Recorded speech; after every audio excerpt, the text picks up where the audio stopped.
Podemos abrir a Bíblia em Efésios capítulo 4.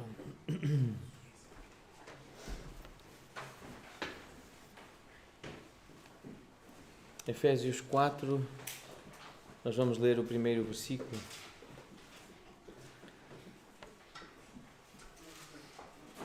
Rogo-vos, pois, eu, o prisioneiro no Senhor, que andeis de modo digno da vocação a que fostes chamados. Paulo, que prendia pessoas por terem sido chamadas pelo Senhor, agora estava preso por seguir e servir o chamamento, a vocação do Senhor. Nós cantamos há pouco que o Senhor chamou-me, não só uma vez, chamou-nos, o Senhor tem-nos chamado. A expressão vocação está relacionada com esse chamamento, com esse convite. Vocação lembra-nos essa separação, esse convite que o Senhor fez ao seu povo para serem dele. Separou para ele, chamou para ele. Vocação tem a ver com esse chamamento. E é sobre isso que nós vamos falar, o que significa sermos chamados pelo Senhor para ser seu povo. E o contexto desta carta de Paulo aos Efésios, é uma carta que fala de bênçãos, fala de coisas boas. E ela começa assim, dessa forma, falando de honra, de prazer, de alegria, de satisfação que nós desfrutamos por sermos de Jesus. E essas bênçãos, esses privilégios, essas coisas boas que nós temos em Cristo, e elas acontecem apenas porque estamos em Cristo, fomos chamados por Ele e para Ele, devem levar a Igreja, o corpo dele, a um crescimento em unidade, em união. E essa união deve estar relacionada com aquilo que nós cremos, com a doutrina que nos foi transmitida, com o Evangelho, os mandamentos, os princípios que vêm da Palavra de Deus. Então a primeira parte mostra que estamos unidos em Cristo, mas há uma rocha, há uma pedra que serve de fundamento para esse prédio, para esse edifício que está a ser construído pelo próprio Senhor, E é uma figura para a igreja. É uma imagem da igreja. Então esse crescimento em unidade, em união, ele acontece à volta da doutrina, à volta do Evangelho, à volta das palavras de Jesus. E esse crescimento é em santificação na vida diária, no dia a dia. É purificação, arrependimento, confissão de pecados, mudança, perseverança em novos hábitos. É adquirir novas formas de viver, aprender novas formas de reagir, de falar, para que haja verdadeira vitória, concreta vitória na guerra espiritual que nós travamos diariamente. Esta é a mensagem de Efésios. Efésios fala sobre isto. Esta carta foi escrita com este propósito de exaltar Cristo, apresentar Cristo como o Senhor e a igreja a ser edificada em Cristo e a mostrar os passos dessa mudança, do arrependimento, da santificação. E é tudo isso, Cristo, estarmos em Cristo, aprendermos-nos a santificar. É assim que nós podemos ter vitória na guerra espiritual. Esse é o final da carta aos Efésios. É algo que acontece em oração, com discernimento, percebendo o que está a acontecer, com devoção, isto é, com piedade, com desejo de nos relacionarmos com Deus. E é isso que nos dá autoridade. É essa relação com Deus, essa submissão a Deus que nos dá autoridade no mundo espiritual. Este é o contexto da carta aos Efésios. Lembrar então que esses elevados privilégios foram dados à igreja por Cristo, pelo cabeça do corpo, que é Cristo. São bênçãos espirituais em Cristo. E nós vamos ver alguns versículos que mencionam essas bênçãos espirituais nesta carta. Essa menção, então, a Deus que nos tem abençoado com toda a sorte de bênção espiritual nas regiões celestiais em Cristo. No versículo 4, a primeira bênção aí mencionada é que temos sido escolhidos, fomos chamados para Ele.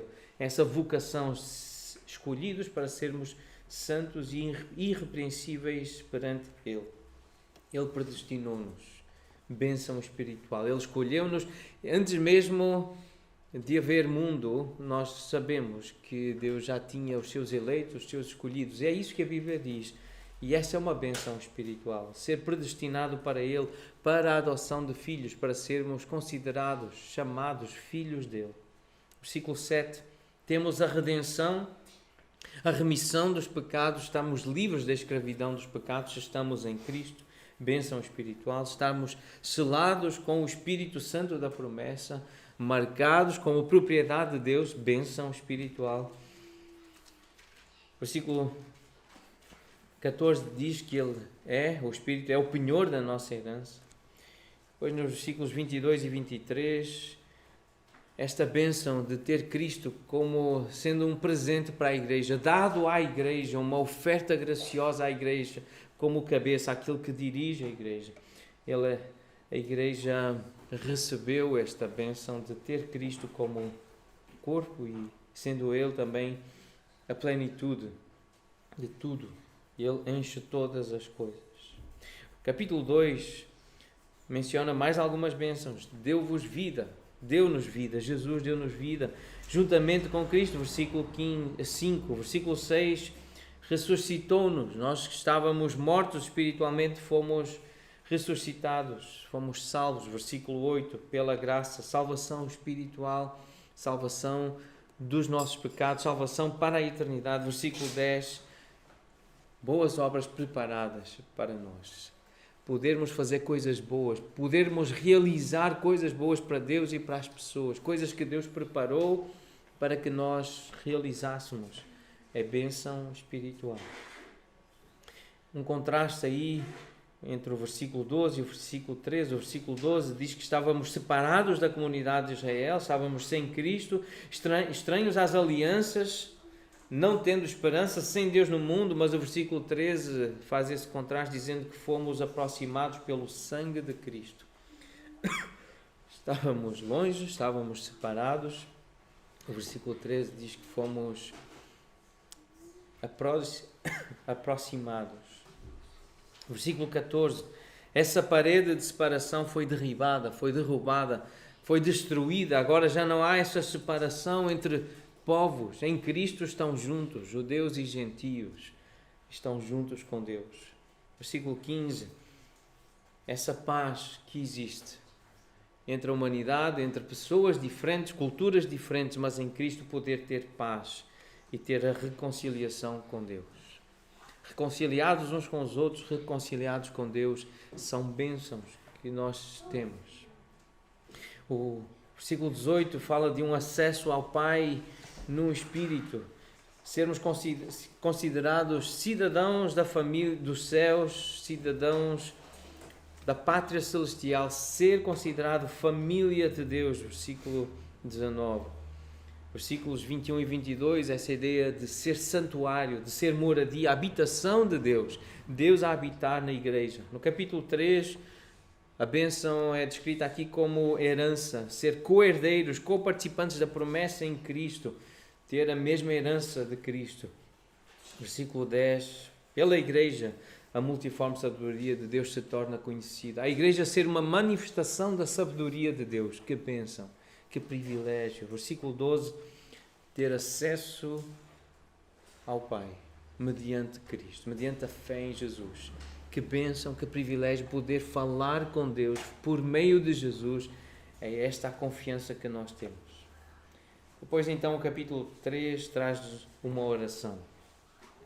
Uma oração que Paulo faz diante destes privilégios, e é assim que termina esta primeira parte, esta parte mais doutrinária, de mostrar quem é Cristo e os privilégios que a igreja tem em Cristo, as bênçãos que há em Cristo.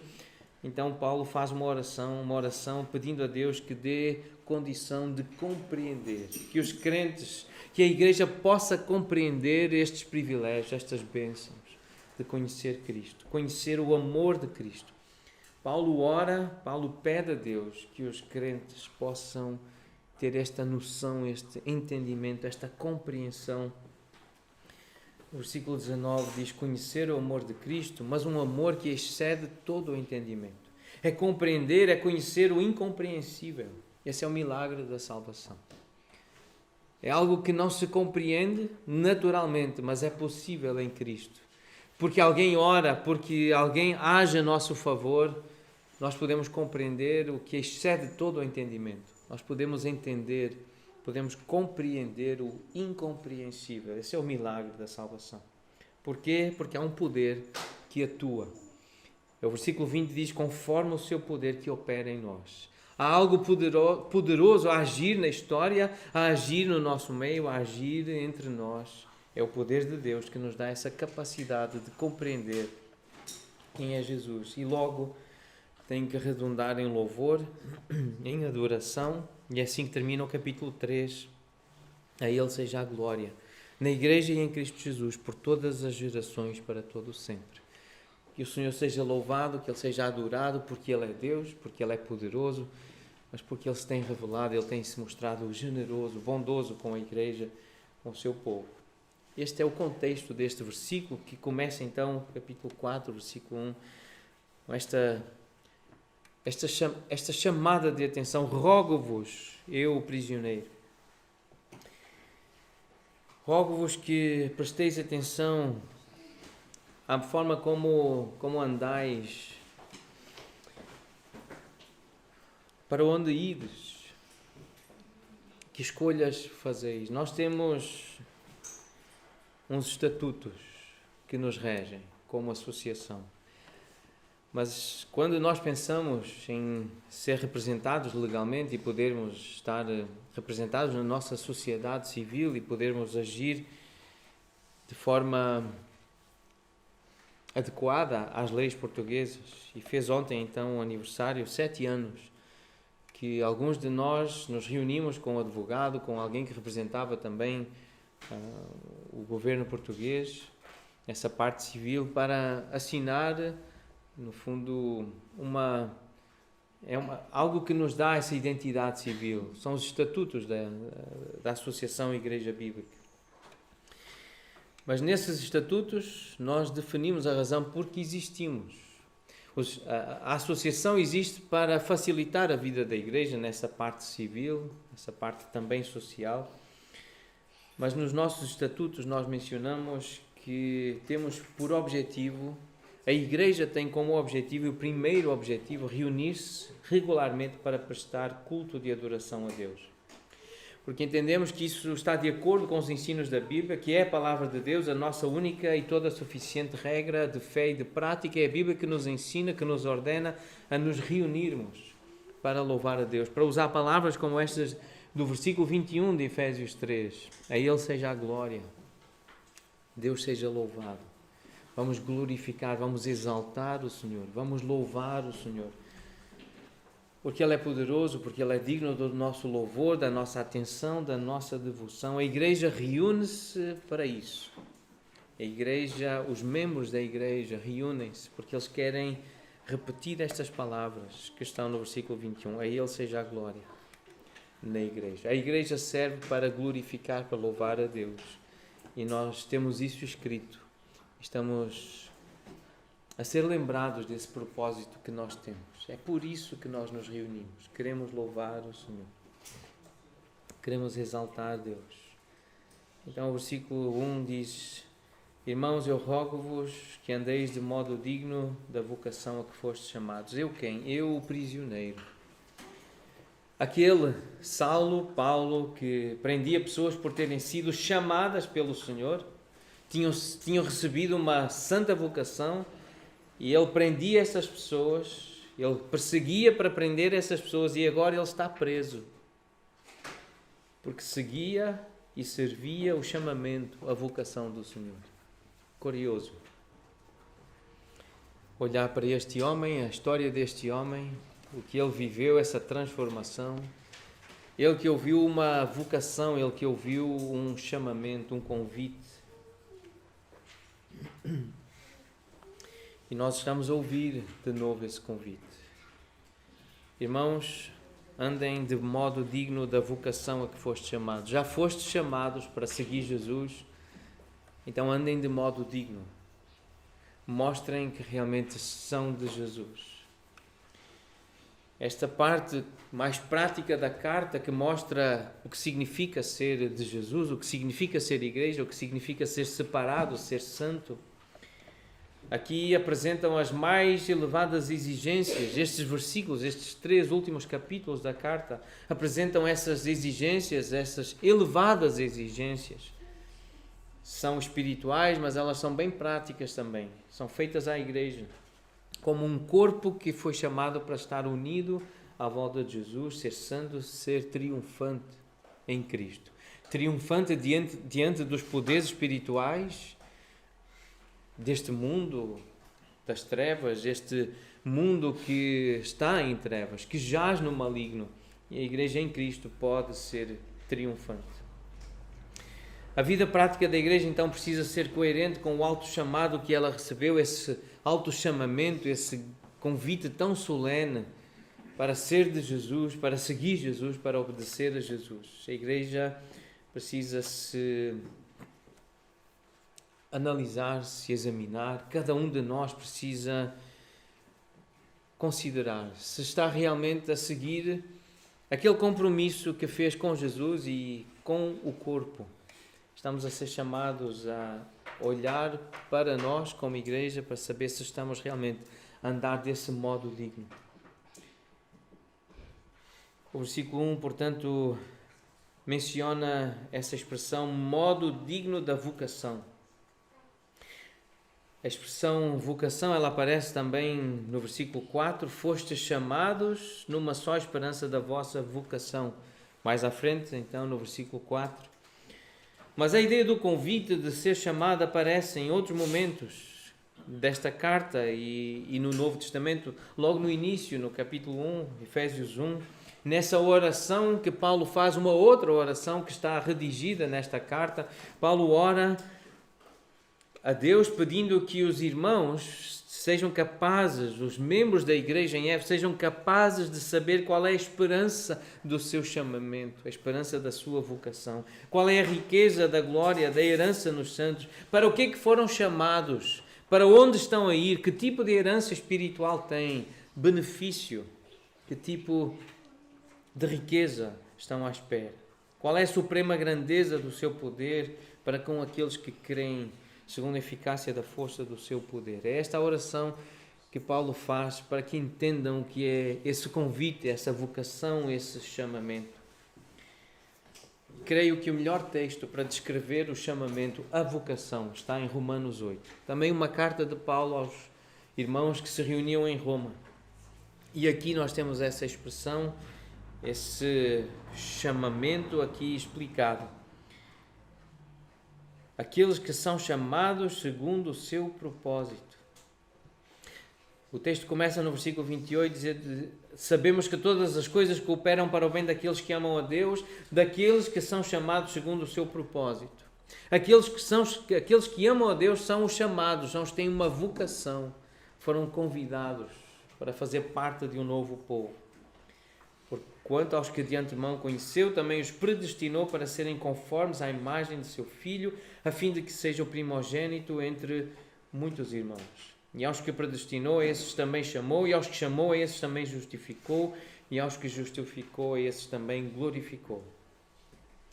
Então, qual é esse chamado? Convite para quê? Para ser igual ao Filho, para imitar Jesus, para olhar para Jesus e dizer à nossa alma: é assim que eu preciso ser, é este que eu tenho que imitar, é assim que eu vou receber a herança, a glória. Paulo tinha isto bem claro na sua mente, por isso ele diz em Filipenses 3,14: eu prossigo para o alvo, para o prémio da soberana vocação de Deus. O alvo, a vocação é essa, é estar com Deus, é ser como Jesus. Pedro também fala sobre esse chamamento. 1 Pedro 3,8: sede todos de igual ânimo, compadecidos, fraternalmente amigos, misericordiosos, humildes, não pagando mal por mal ou injúria por injúria, antes, pelo contrário, bem dizendo, pois para isto mesmo fostes chamados, a fim de receberdes bênção por herança. Esta é a bênção que aguardam, atendendo a voz deste chamamento. Façam o que Jesus fez. Não amaldiçoem, abençoem. Não respondam com injúria. É esse o contexto do capítulo 2 e 3. A quem vos injuria, a quem vos ofende.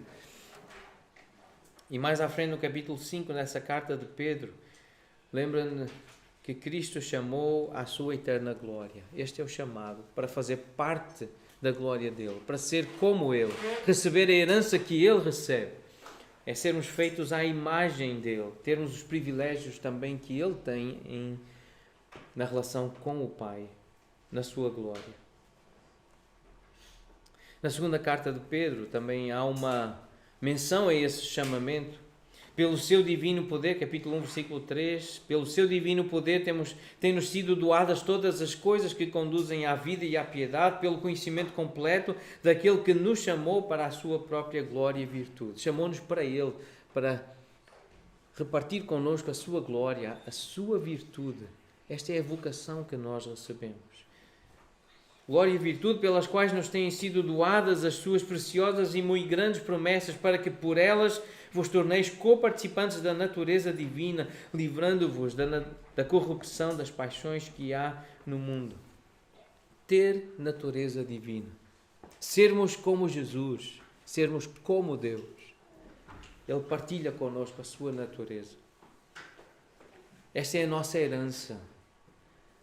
À medida que nós nos vamos livrando destas paixões que há no mundo, que há em nós, que nos envergonham, que nos humilham, que nos prejudicam. Então o capítulo 4 apresenta exigências. São elevadas exigências espirituais que nos são feitas a nós como igreja, para nós mostrarmos que estamos unidos em Cristo, mas há uma exigência muito grande, que o versículo 2 diz que é preciso ser humilde, é preciso ser manso, é preciso ser longânimo. Ou seja, é preciso ser como Jesus. É preciso ter o caráter de Cristo formado em nós. Ele era manso e humilde. Jesus foi longânimo, ele foi paciente. Ele esperou pela sua hora várias vezes. Queriam apressar a hora dele. Ele disse: ainda não é chegada a minha hora. Ele foi paciente e tem sido paciente. E é a paciência, é a longanimidade do Senhor que faz com que nós ainda estejamos vivos. É a sua paciência. É por isso que nós ainda estamos vivos. É por isso que ainda estamos aqui, porque Ele já poderia ter destruído a história, a nossa história, a humanidade, a terra. Porque é que Ele ainda não destruiu? Porque Ele é um Deus longânimo, Ele é um Deus paciente. Ele quer que ainda haja mais salvos, mais santos. Isso deve nos conduzir a uma atitude de humildade, de mansidão e também de longanimidade, de paciência uns com os outros. É muito exigente, é muito difícil ser paciente, ser manso com quem nos ofende, com quem nos maltrata. É muito difícil, mas é assim que nós devemos ser, como Jesus. Ver o caráter de Cristo formado em nós, Ele é o nosso exemplo. É uma grande exigência sermos mansos e humildes, aceitarmos a correção, aceitarmos o confronto, aceitarmos a instrução e sermos pacientes também com os outros que estão a ser corrigidos, que estão a ser ensinados. Mas é isto que se exige de nós. Nós devemos ser humildes, nós devemos ser mansos, nós devemos ser pacientes. Devemos nos esforçar diligentemente. Isto é uma referência ao trabalho, à dedicação, à disciplina, à perseverança, ao sacrifício, que muitas vezes nós não estamos dispostos a fazer. Mas há aqui uma menção clara, há um esforço e há uma diligência que precisa ser percebida na igreja. Nós não podemos deixar a vida nos levar. Há músicas que dizem isso. Deixa a vida te levar. Nós não somos das pessoas que cantam assim. Isso não é o que Deus quer para nós. Andar ao sabor do vento, ao sabor das ondas deste mar bravio, desta terra, deste espírito maligno. Nós não fomos chamados para andar ao sabor do vento deste mundo. Há uma voz que nos deve conduzir e há uma voz que nos chama ao trabalho diligente, a um esforço. E quem se esforça é que se apodera do reino. É quem trabalha, é quem se esforça, sabendo contudo que é a graça de Deus que lhe dá poder, que lhe dá capacidade. Mas há trabalho que precisa ser feito pela igreja, pelos crentes. Não é uma vez salvo, salvo para sempre, agora eu não faço nada, eu não preciso dizer não aos meus apetites, eu não preciso fazer o que a Bíblia diz em relação aos horários, em relação à educação de filhos, em relação à relação com os alimentos. Eu agora não tenho que me esforçar, não tenho que me sacrificar. Isso é mentira e é uma mentira diabólica. É engano. Eu tenho sim que me relacionar de uma forma que agrada a Deus. No dia a dia, em relação aos horários, em relação ao descanso, em relação ao exercício físico, à alimentação, ao uso das palavras, à minha aparência, eu tenho sim uma missão para cumprir no dia a dia. Isso envolve esforço diligente, envolve trabalho, envolve sacrifício. É uma grande exigência que nos é colocada por Deus nas Escrituras, porque somos dele. Isso é andar de modo digno da vocação que fomos chamados. Isso é ser digno, isso é ser crente, isso é ser verdadeiramente de Jesus. E é assim que preservamos a unidade do Espírito. E para preservar a unidade do Espírito, ele tem que ser maior do que nós. Convém que ele cresça e que eu diminua. É só assim que nós deixamos e permitimos que sejamos corpo. É quando há alguém que nos une, alguém maior do que nós. Para preservar a unidade do Espírito, nós temos que ter uma voz maior do que a nossa. Essa voz é a voz de Jesus, é a voz do Espírito Santo, que ordena, que dá diretrizes, às quais nós nos submetemos, e é assim que andamos unidos, porque é uma só voz. Não são os nossos apetites, não são as nossas fraquezas que determinam para onde vamos e com quem vamos, mas há um Espírito que nos dirige. Estas são exigências espirituais feitas à igreja. Ele que concedeu uns para, e tem aí os dons mencionados no versículo 11, vários papéis desempenhados na igreja, mas com um objetivo, o aperfeiçoamento dos santos para o desempenho do seu serviço, para a edificação do corpo de Cristo. Deus distribui dons para que haja serviço, para que haja desempenho de serviço, para que haja trabalho no nosso meio. Deus distribui dons para as pessoas trabalharem diligentemente, para se edificarem umas às outras. A igreja precisa sentir falta dos seus membros, Os seus membros são importantes. As pessoas da igreja, quem é considerado membro, quem é considerado corpo, faz falta. Tem que fazer falta. Se não fizer falta, alguma coisa está errada com esse membro ou com esse corpo. Os membros fazem falta. E Deus dá capacidades, Deus dá dons para que desempenhem esses dons e desempenhem um serviço. Isso é exigência do Senhor. É preciso estar a servir. Se é membro da igreja, tem que estar a ser útil, tem que estar a servir a Deus e ao corpo.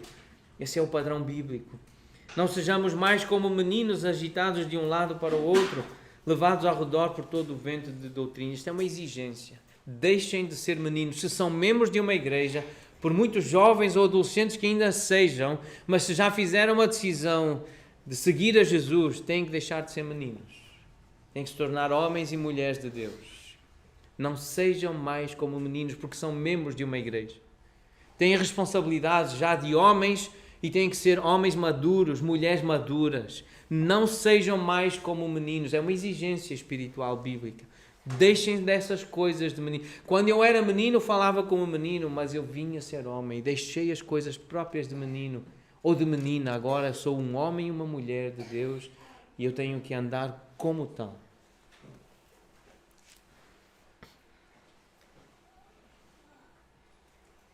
Há muito vento, há muito barulho, há muito ruído à nossa volta. Há falsos mestres, há falsas doutrinas.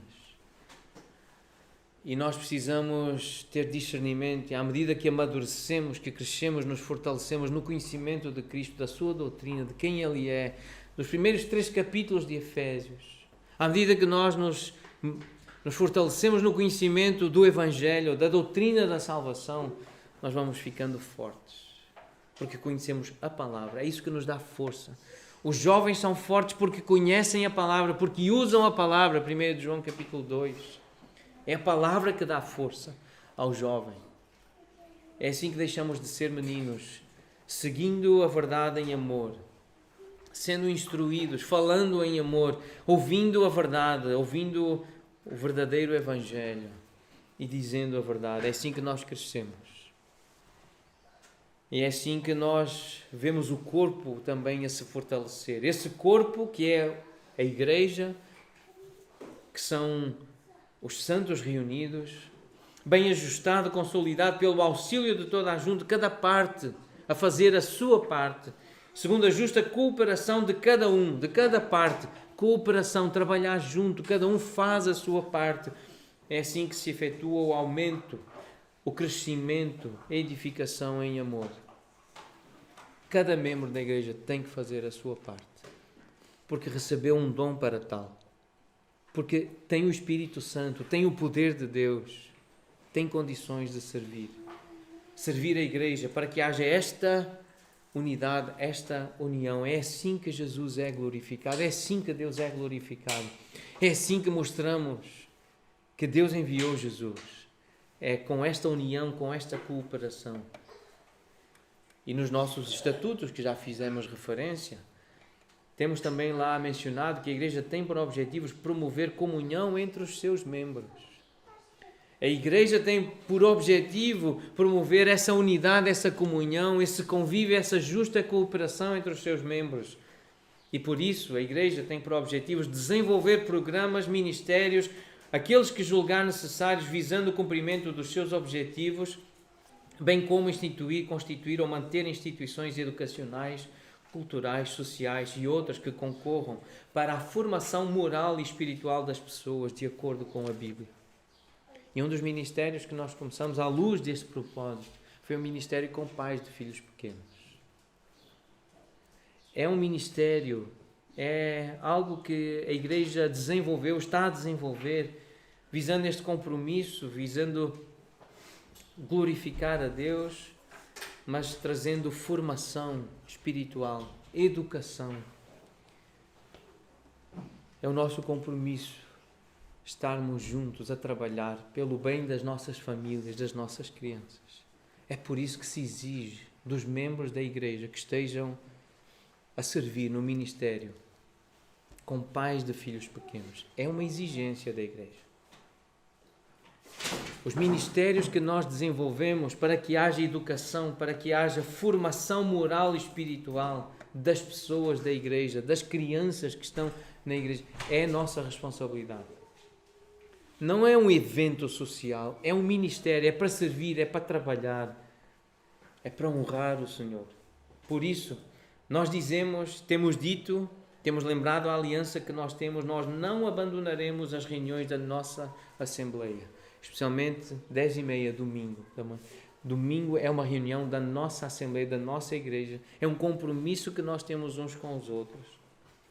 Mas há convocações para outras reuniões, que são realizadas com esse fim de dar essa formação moral, espiritual, bíblica a cada pessoa da nossa igreja, ou cada pessoa que faz parte das famílias da nossa igreja.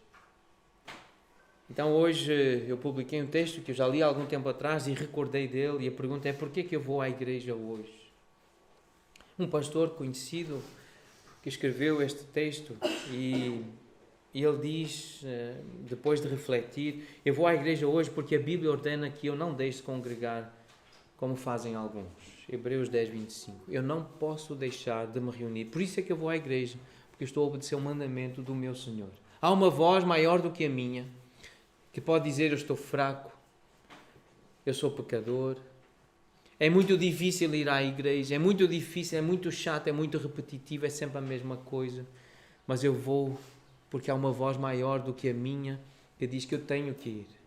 Há lá pessoas que estão dispostas a servir, a conhecer Jesus, e eu tenho que estar com elas porque eu tenho uma voz, é a voz do meu Senhor que diz que eu tenho que ir.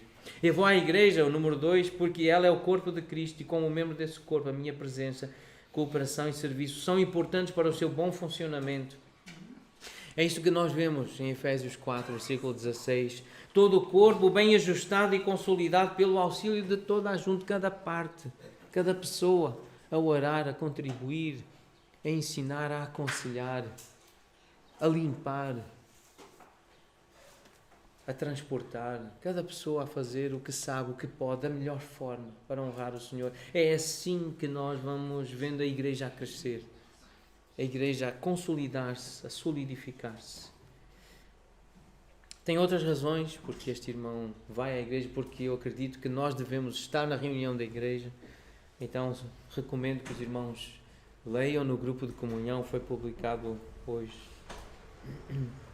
Eu vou à igreja porque ela é o corpo de Cristo. Capítulo 4, versículo 4 diz que há somente um corpo. E nós precisamos discernir o que é o corpo e quem é parte do corpo. E temos que fazer esse exercício, pedir a Deus sabedoria, para perceber quem realmente nasceu de novo e tem este compromisso com Jesus e com o corpo. Porque nós não podemos continuar a tratar como corpo pessoas que só querem conviver. Pessoas que só querem parecer que são do corpo, mas não são do corpo. E nós precisamos pedir a Deus discernimento, porque há somente um corpo. E o corpo é quem está em Cristo e tem Cristo como o cabeça.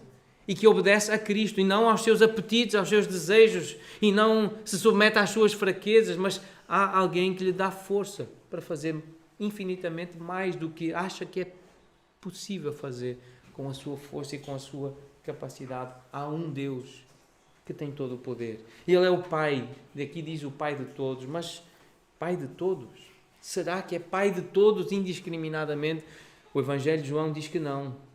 Ele é Pai só daqueles que o recebem como o Senhor. Essa frase de dizer que Deus é Pai de todos, que temos todos como um Pai comum, Deus é o nosso Pai, e faz essa oração, Pai Nosso, e pessoas que nem sequer sabem o nome do Senhor,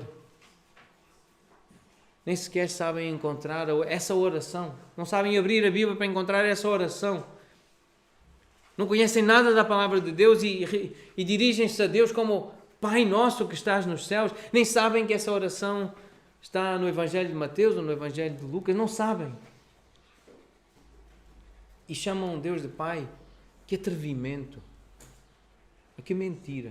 Porque Deus não é Pai de todos, indiscriminadamente. Deus é Pai daqueles que recebem Jesus como Senhor como Salvador, que confessam com a boca, que creem no coração, que se submetem a Ele, que dizem: Tu és o Senhor e eu vivo para te obedecer. É desses que Ele é Pai. De todos esses que pertencem ao corpo. De todos esses que têm fé.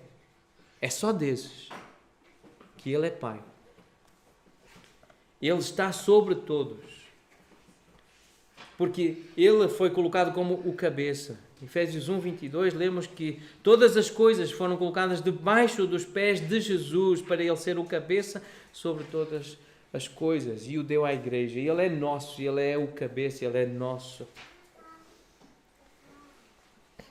Capítulo 4, versículo 15 diz: seguindo a verdade em amor, cresçamos em tudo naquele que é o cabeça. Esse é Cristo.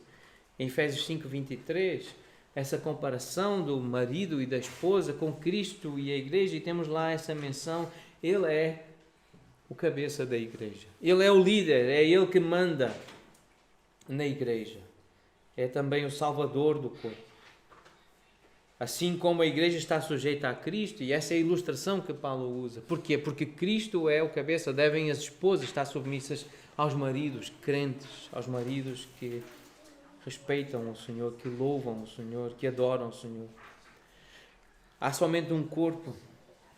E o corpo só funciona bem quando está submisso à cabeça. Quando a cabeça não consegue comunicar com o corpo não funciona bem. O corpo funciona quando ele está submisso, quando ele ouve, quando está ligado à cabeça. Há um só Deus e Pai de todos, crentes, o qual é sobre todos, age por meio de todos e está em todos. Ele age por meio de todos. É essa vida que Paulo diz ter em Cristo, que ele vive para Deus. Ele diz: já não sou eu quem vive, mas é Cristo que vive em mim. É Cristo a agir por meio de mim. Este é o segredo da vida cristã. Nós não temos realmente poder nem capacidade em nós mesmos para sermos úteis no corpo. Mas é Cristo a viver em nós. É Ele a agir por meio de nós. Esse viver que agora tenho na carne, eu vivo pela fé no Filho de Deus que me amou e assim mesmo se entregou por mim. É pela fé no Evangelho, porque eu creio no Evangelho, é daí que vem força para eu servir, para me sacrificar, para trabalhar diligentemente, para ser diligente, disciplinado, sentir dor e ainda assim fazer o que tem que ser feito. Em Filipenses 2:13, lemos que é Deus quem efetua em nós o querer e o realizar segundo a sua boa vontade. É Ele que dá força, é Ele que dá capacidade, é Ele que age por meio de nós. Em Colossenses 1:27, Cristo em nós, a esperança da glória. É a ação dele em nós, é Ele em nós, que está em nós, está em todos, como nós lemos também essa referência, como já vimos em Efésios 2:22, somos habitação de Deus, porque somos igreja, somos corpo, somos esse santuário, a habitação do Senhor. Então, para terminar, considerar alguns benefícios, alguns privilégios, algumas bênçãos de ter um corpo, de ser uma igreja, de sermos igreja. Vamos considerar, então, algumas bênçãos que nós temos, por termos uma igreja, por sermos um corpo. Às vezes nós esquecemos os benefícios de termos a Bíblia. Vamos lembrar os benefícios de ouvir uma exposição bíblica. Alguém que lê a Bíblia, que a expõe, que compara texto com texto, que interpreta a Bíblia com a própria Bíblia, que a aplica, que faz esse trabalho de entender o seu contexto e de fazer essa ponte, essa devida ponte para os nossos dias. Que bom podermos ler a Bíblia dessa forma, separarmos aqui um período de tempo, uma hora, para olharmos para estes versículos e sermos assim preparados, sermos assim estimulados para servir a Deus. Estudos bíblicos, aconselhamento, discipulado, há um investimento de tempo, de recursos na preparação. E é uma riqueza. que nós precisamos aprender a valorizar. O tempo que é investido no estudo da palavra, nos livros que são escritos, nos comentários, nas aplicações, o tempo que foi investido para que haja um estudo lógico, coerente, inteligente, com a sabedoria do alto. Nós precisamos aprender a valorizar a Bíblia. Esse tempo de ler a Bíblia. E alguém nos lê a Bíblia, alguém que nos aconselha com a Bíblia, alguém que nos oferece um livro baseado na Bíblia. Temos tantos aqui. Para nos ajudar a lidar com as nossas imperfeições, as nossas falhas, os nossos pecados, as nossas iniquidades, para sermos purificados. Isso é perseverar na doutrina dos apóstolos de Jesus. Isso é ser igreja. Valorizar a Bíblia é perseverar na doutrina dos apóstolos de Cristo.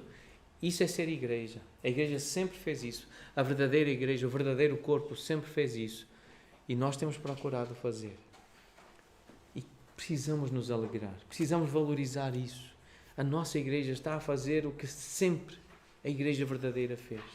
A ir para a Bíblia. Ouvir Jesus. Ouvir o que os apóstolos ensinaram. Vamos nos alegrar porque temos uma igreja. Porque somos um corpo. Pertencemos a um corpo. Outro benefício, outro privilégio, outra bênção de sermos um corpo, de sermos uma igreja, é a oração. A oração mostra que há atenção. Atenção às pessoas. Há interesse pelas pessoas e por Deus. Há proximidade das pessoas. As pessoas aproximam-se para orar, para saber pelo que orar. Há fé. Há essa crença no sobrenatural, no milagre de Deus. Vale a pena orar. Precisamos orar. Nós vemos resultados como fruto da oração. Mas a oração, quando nós oramos uns pelos outros, mostra que nós temos interesse uns nos outros. Que privilégio fazer parte de uma igreja que ora por nós, irmãos que são igreja conosco, que se interessam por nós, que nos dão atenção, que estão perto, que sabem pelo que orar, conhecem o nome da nossa família, sabem o nome dos nossos filhos, sabem necessidades concretas que nós passamos, que nós temos. E oram por nós. A nossa igreja tem feito isso. Que privilégio ter uma igreja que ora, que se importa, que dá atenção. E temos que nos alegrar por isso. Porque há pessoas que se importam. Experimentem fazer isso no mundo. Até com a família de sangue. Quantos desatentos há aí? Quantos conflitos, laços de sangue não são suficientes. Nós temos uma igreja, nós temos um corpo que permite que haja comunhão. A comunhão é baseada principalmente na fé. Uma só fé, como nós lemos em Efésios 4. Há uma só fé. E é essa fé que nos permite nos encorajar uns aos outros, nos estimularmos uns aos outros, fazermos companhia, também realizarmos diaconia, serviços uns aos outros, oportunidades de edificação que são criadas porque há comunhão, lazer sem culpa, sem vergonha, que os irmãos procuram desenvolver, sugerir, para que haja alegria, lazer sem culpa, sem vergonha, rir sem ser imoral, sem ser inconveniente. E a comunhão da igreja permite isso. Celebração da vida, celebração da salvação, criação de filhos, batismos, casamentos, funerais, serviços diversos. Nós temos uma igreja que proporciona isso. Alguns serviços que a nossa igreja, porque temos comunhão uns com os outros, porque nos conhecemos, a igreja tem prestado serviços, cuidando da alimentação, dando conselhos, até levando comida a quem precisa, mas dando conselhos sobre a alimentação, ouvindo, partilhando notícias, informações. Esse cuidado com a alimentação física uns dos outros é porque temos comunhão. Temos pessoas que se importam, pessoas que amam, pessoas que querem cuidar da saúde, levar medicamentos, ajudar a comprar medicamentos, dar dicas para melhorar a saúde.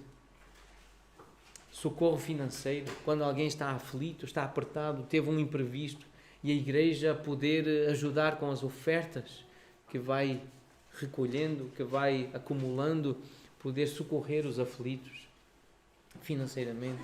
transporte, as boleias, transporte de levar a pessoa para facilitar, poupar tempo, e a igreja pode e tem feito isso.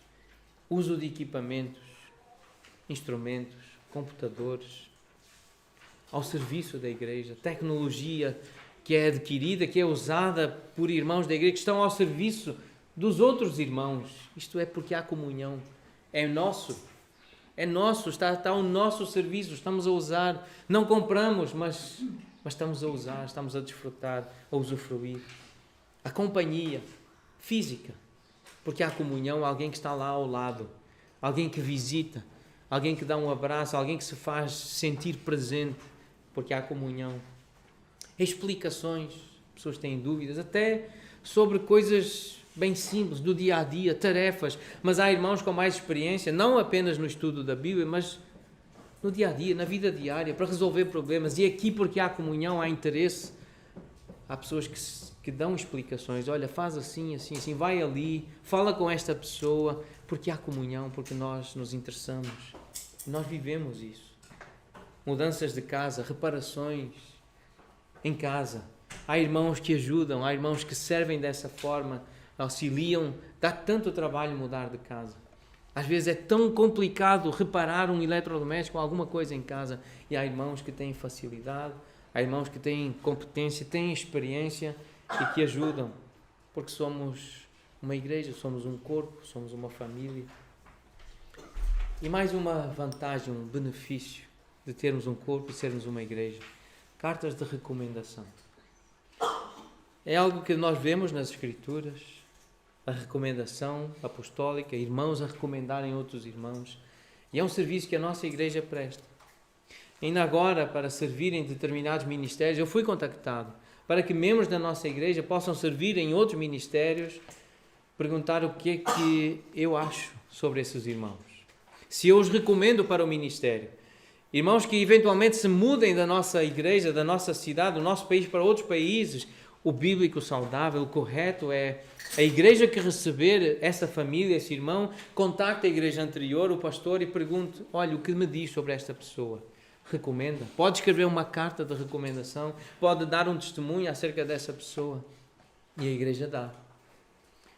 E a igreja torna esse processo muito mais fácil, porque a integração de alguém que vem recomendado, a recepção de um missionário, de um obreiro que me é recomendado, é muito mais fácil abraçar alguém que vem recomendado por outra igreja, um ministério que nós conhecemos, um irmão que nós valorizamos. É muito mais fácil a integração, a recepção de uma pessoa que nos vem recomendada, abraçar essa pessoa, servir essa pessoa. É um benefício que a igreja dá, porque pertence a um corpo, pertence a uma igreja. Cartas de recomendação. E nós podemos dar. Nós temos dado. A nossa igreja tem feito isso. E temos que nos alegrar por isso e valorizar isso. Que bom ter uma igreja que valoriza a Bíblia, a oração e a comunhão. Então precisamos valorizar a nossa igreja. Tem havido semeadura espiritual. Alguém tem semeado espiritualmente. E há uma expectativa de que haja uma recolha material. É a Bíblia que diz isso, é a Bíblia que ensina isso. E dentro de algumas semanas nós vamos... A sequência do nosso curso sobre finanças, o curso Crown, a próxima semana, semana 7, é sobre contribuição. Tem a ver com esse recolher materialmente, tem a ver com bens materiais, tem a ver com dinheiro. E vamos estudar a atitude. A pergunta dessa lição é: qual é a sua atitude em relação a este assunto da contribuição, dar dinheiro para a igreja? A atitude ao contribuir, as vantagens da contribuição, tem a ver com o desenvolvimento do caráter, investimento na eternidade, até um aumento das bênçãos materiais. Isso tudo vamos ver nessa lição. A quantia, quanto é que se pode ou se deve dar, o padrão da contribuição, para quem devemos contribuir. Essas respostas estão na Bíblia e nós vamos estudá-las. Mas nós temos dito, na nossa aliança, no compromisso que temos uns com os outros, nós temos dito Nós temos afirmado, nós temos um pacto, nós temos uma aliança, um compromisso de trabalhar juntos para a continuidade de um ministério evangélico fiel desta igreja. Bem como sustentar a adoração, as ordenanças, a disciplina, as suas doutrinas. E depois nós temos dito, contribuiremos alegre e regularmente para o sustento do ministério, para as despesas da igreja, o socorro aos pobres e a divulgação do evangelho por todas as nações. Nós temos dito isso, que vamos ofertar, vamos contribuir financeiramente para a igreja. E nós precisamos conversar sobre isso. Olhando para os relatórios, nós concluímos que há irmãos que estão a fazer isso com fidelidade e com generosidade. E isso tem que nos alegrar. Há irmãos fiéis, há irmãos generosos. No nosso meio, há pessoas que entenderam que são corpo, que são de Jesus e que estão a cumprir o propósito e o padrão de Jesus. Vejam a quantidade de textos bíblicos mencionados neste parágrafo. É a Bíblia que manda que haja contribuição financeira proporcional, regular, generosa. E há irmãos que entenderam isso. Há membros da igreja que entenderam isso. Graças a Deus por isso. E temos que nos alegrar por isso.